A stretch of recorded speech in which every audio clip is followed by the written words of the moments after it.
Today we'll be covering the paper on direct preference optimization or DPO. DPO is a popular RL-based post-training algorithm for LLMs. So before we actually delve into what exactly DPO does, let's try to look at some more basics. So firstly, we'll try to understand what LLM post-training is and what human preferences really mean.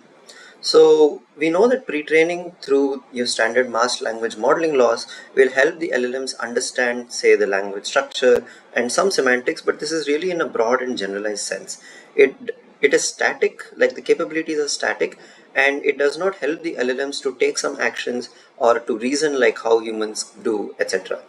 And so to really align these language models in ways that we prefer, we as humans prefer, like for writing or reasoning, solving math, writing code, etc., we really need like different kind of data and a different kind of training style altogether. This is where we have this concept called post training, which is this training stage that we perform after LLM pre-training is done. And note that this is not to be confused with fine tuning. And yeah, pretty much every frontier lab whose models you use on a day-to-day basis actually perform LLM post-training so that they can respond and act according to how humans would do in a given situation. Right. Just to give you a more idea on what I mean by different kind of data. So on the left here, we can see we have a code snippet for doing a plus b whole squared, where some of the tokens are masked so as to do masked language modeling. And the goal in pre-training would be, to actually predict mask as say x1 and the second mask as say, the comment called square. Right. This is the goal of pre-training, to understand the structure of the code and some of the semantics, etc. But in post-training, we kind of deal with different kinds of data. So on the right side, we can see in the green box, we have one code which has lots of comments, and in the second code, we have like, it's very succinct without comments, and it's hard to directly gauge what the code is trying to do. So in large organizations where maintainability is very important and humans tend to prefer code which has sufficient comments, then obviously the left one gets more preference than the right one. So these are the kinds of preferences that humans incorporate on a day-to-day basis, and which is why this is these kinds of data is what is used to align the language models with humans. So now let's look at what RLHF really means. So this is reinforcement learning from human feedback, right? So DPO is a non-RLHF algorithm, but to understand why it came into existence in the first place, it's also important to understand what RLHF does. So we know that there is this general RL outline, which wherein an agent, say a chess game or a chess game engine or a robot, is in a particular state and it takes an action according to some fixed policy or changeable policy, and it gets a reward. And there is also this transition function, which is just a function of the current state and the current actions it is going to take, which will then tell it which next state it is going to get into. And the environment provides the rewards, and we also term this sequence of actions and states as the trajectory. Right now, it's important to understand how LLMs, RL for LLM works, right? So because DPO is an RL based algorithm, this setting will carry forward throughout the entire presentation. So when it comes to LLMs, the agent is essentially our LLM. So we call it with a more fancy name as policy, often denoted as pi theta. And the initial state is, say, your start token, and your state in general is going to be all the set of tokens that we have seen so far, right? And the reward is going to be the action that it is going to take is essentially next token prediction, right? And the reward it is going to get from the environment is just going to be how good or how bad that particular next token predicted is, in terms of if humans are preferring such an output or not, right? But the key difference with respect to RL in general versus RL for LLMs is that there is actually no transition function. So you can see the transition function is now kind of inside the environment. That's because the transition function essentially does not exist, because as such, the transitions are completely deterministic. I know that there are multiple decoding strategies which try to incorporate stochasticity, but what I mean by deterministic is for some experimental run, if I fix my say random seed, then it's essentially I'm going to get the same set of outputs for given inputs, right? So there is no environment controlled stochasticity that comes into picture. That's why it's completely deterministic, right? And the other caveat is about the rewards. So in a classical MDP, which is Markov decision process, the rewards are provided after every action is taken and once you get into every new state, right? So in this case, it will be at the end of every single token which is predicted. But since this is more computationally expensive, the more common formulation is this banded formulation where rewards are provided only after the full response completion occurs, right? So this is like the general setup of any RL based algorithm for performing LLM post training.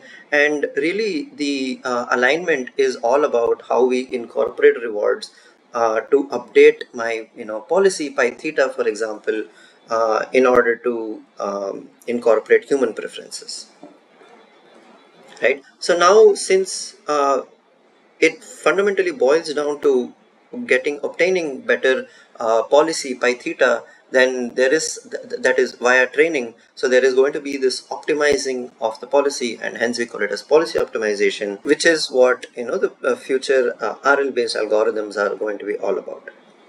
So before we understand what policy optimization is, let's look at reward modeling a little bit more, because reward models are really important. So in a classical RLHF based setup, actually the reward model has to be trained offline before the policy is trained, and then it learns basically to provide higher rewards for human preferred data and lower rewards for the outputs that humans do not prefer, right? Versus if you look at an RLVR setup where we have verifiable rewards, then the given a training data, the policy just performs some completions or some rollouts, and there is just like a fixed reward that is provided to the outputs based on some fixed set of rules. Like, say, we could just check if the doc string exists in the function or not, and then assign it, say, 1 or 0 for that particular code snippet. Right, so these are the broad kinds of reward modeling, but we'll be mostly sticking with RLHF style of reward modeling, where given some preference data, we train a model which is different from the policy. So this could be as simple as an MLP, and it should be able to predict scalar rewards such that for rollouts that align with humans, it provides a higher reward, and for the rollouts that do not align with humans, it gives a lower one. Okay, now what do I mean by preference data? So I've been talking about preference data for quite some time. So in general, there are multiple kinds of preference data, some of them which we've already seen in the class. So what it means to have preference data is essentially something like this. So on the left hand side, we have a question which says which is more helpful, say 1 or 2, and then the answer is obviously probably going to be 1, because it's a little more detailed and important for outlining the steps in making a cake, right? So this could be used to train the reward model offline. Or we could also say, when we are provided what are the steps for making a simple cake, then we could just ask a human annotator to, say, score the helpfulness on a scale of 1 to 10. And again, this can be provided to train the reward model. So these are the kinds of preference data in general. So it can be via A/B testing, or via these rankings, etc. And as you can already see, we need huge amounts of these human annotated data, preference data, to actually train for optimizing the policies. Okay, so now that we understand what kind of data we are dealing with and what's the overall setup, now let's look at how actually we are going to optimize the policy, as in what is the loss function formulation. So this on the screen is your general RLHF objective, right? So though it looks complicated, it's really just two terms. So one is your reward term. So I obviously want to maximize my rewards, but this should not come at the cost of the model changing completely from the base model.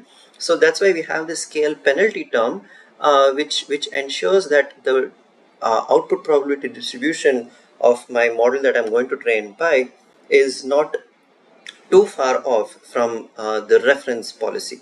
Reference policy is usually SFT trained model, as in supervised fine-tuned model of my base model. But yeah, I mean, let's just assume that the SFT stage is already performed, and we have this pi reference which now knows how to answer questions, etc. So this is the general RLHF objective, where we want to maximize the average reward, but it should not come at the cost of deviating too much from the base model. To give you an example here, so assume you have a friend who scored around 90% on a particular test and you scored 100%.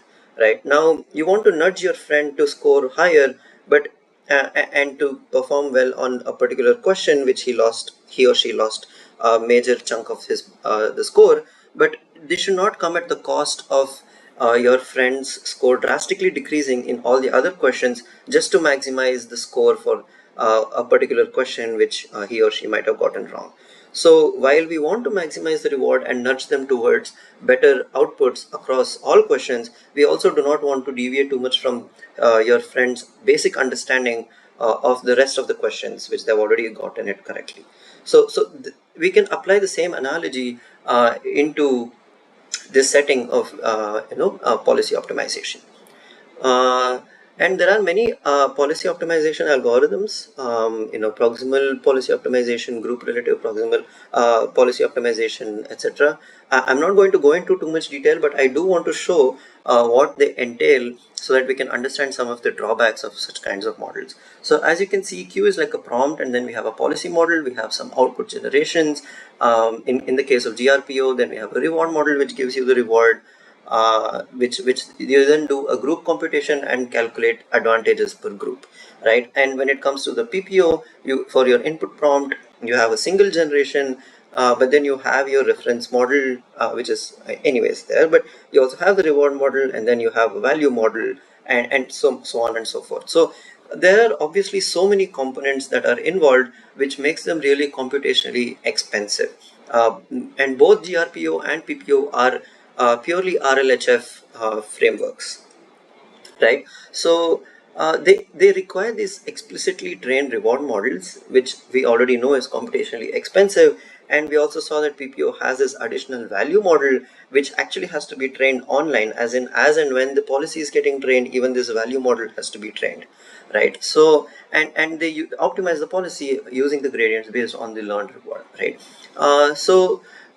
But what if we directly use the preference data to optimize the policy? We don't actually want to train some reward model offline and then use that reward model's scores, etc. But what if we have, since we have the human preferences, say for a given input X and given output Y1, Y2, etc., the human has already ranked those outputs or said, Y1 is better than Y2, etc. Why can't we use that directly, right? So that's the motivation of DPO in general, right? So yeah, I mean, DPO is an RL based algorithm which is not actually RLHF. So this distinction is important. The fact that it's not RLHF. So now let's look at DPO.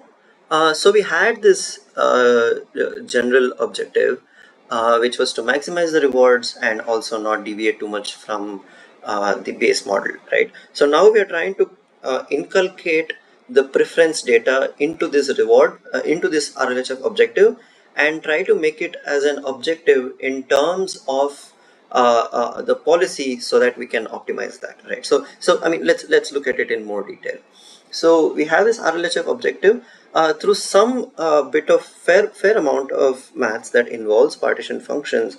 We can just rearrange these terms and get the optimal policy from by maximizing this entire expectation, uh, which gives us 1 over zx by reference of y given x. and e to the power 1 over beta reward for x and y, right? So z of x is just a normalization factor which sums over all of the y. And already we can see that it becomes intractable because it has to now perform this summation over all possible responses. So the whole idea is now that we want to eliminate this z of x term, right? Okay, now let's do a little more clever math. And firstly, through just transposition, let's write this equation in terms of the reward. So you can just transpose the things and then take log on either sides, and you'll obtain that this reward of x and y is just beta times log of this ratio plus beta times log of this z of x. So we can already see that this is coming into an additive format, which now hints that we can probably do something to eliminate it, right? So okay, now we have the reward and we have this parameterization of the reward function, which obviously needs to be maximized, right? So now how do we convert that into a policy, into optimizing the policy, right? Because now the policy is stuck here, right? So if I mean, we have the idea that pi star over pi ref should be, like high for preferred responses, and pi star over pi ref, this ratio should be low for the responses that we do not prefer. But I mean, again, we're into this chicken and egg problem where we want to optimize for pi, but then we're writing it in terms of reward, right? So that's where the Bradley-Terry model becomes very important. So we have our samples which look like this, right? So we have the input prompt xi, and then we have like a winning response and a losing response.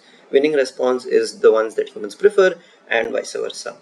Now Bradley-Terry model is this very useful formulation of the winning and losing response, where it says that the probability, or say the likelihood, of my winning response being higher than my losing response given an input prompt can be simply written as a sigmoid function over the subtraction of their rewards, right? So this is a likelihood over the corresponding rewards that are there, right? So now if we utilize this, then ultimately what we need to do is maximize this likelihood, right? But because of implementation issues, we always minimize the negative log likelihood. So what Bradley-Terry model says is that we just need to minimize this particular negative log likelihood, right? So this is the likelihood, and then we take the log of that, and then we take the average, and we need to minimize, right? Which is also cool. Now, how do I actually optimize my policy given all of this? So let's take the loss function over the rewards, which is given by the Bradley-Terry model, the negative log likelihood. Then let's utilize the transformation that we had between my reward function and policies. So I have my reward, which is written in terms of my pi theta that I need to drain, and also the pi ref, and my z of x. So we have this entire like transformation. Now why don't I substitute for this reward into this equation and check what it gives us?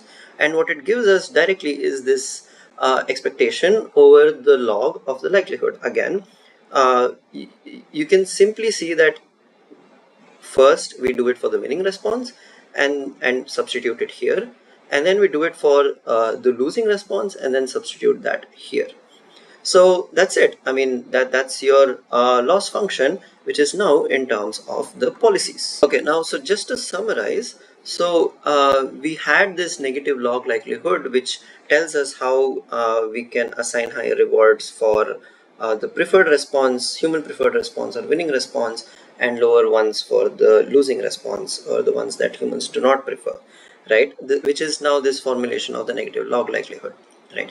And then we also have this transformation between the reward function and the policy that comes from the general RLHF objective. But we do not want to do RLHF as such, but rather want a policy optimization that is more direct, and that's why we have this objective, DPO objective, which does not include the z of x term, and it also does not include the reward associated terms that would have otherwise come from a reward model.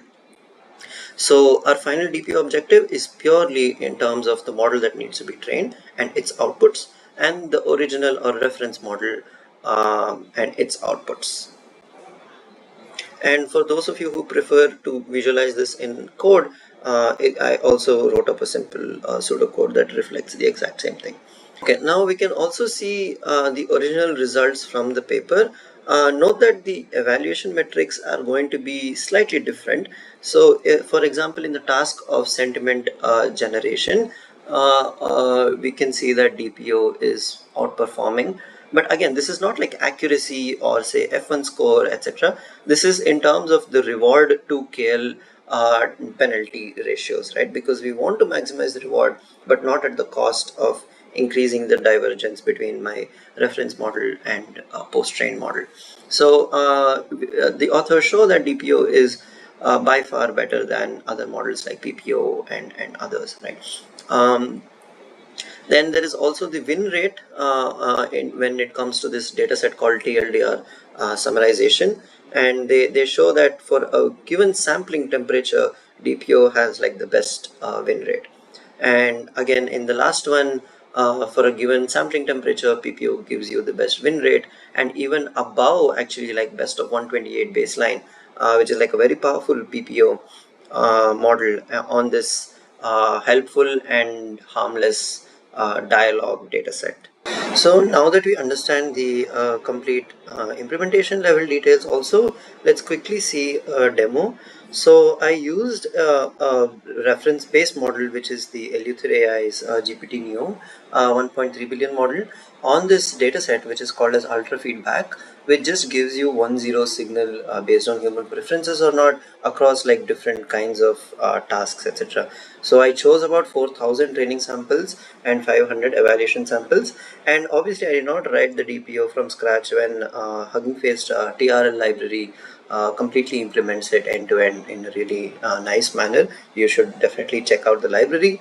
So you can directly use this DPO trainer from the TRL library to train your DPO models, provided like base models and the SFT models, etc., and actually train it.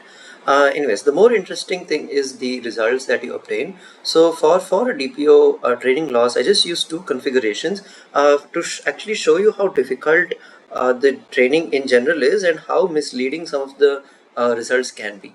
So when we look at the loss, which is the same formulation that we saw before, we can see that this particular light blue configuration, which has say a beta for the penalty as 0.2 and a learning rate of 2e minus 5, we can see that this loss converges much better and is also much lower than a beta penalty of 0.5.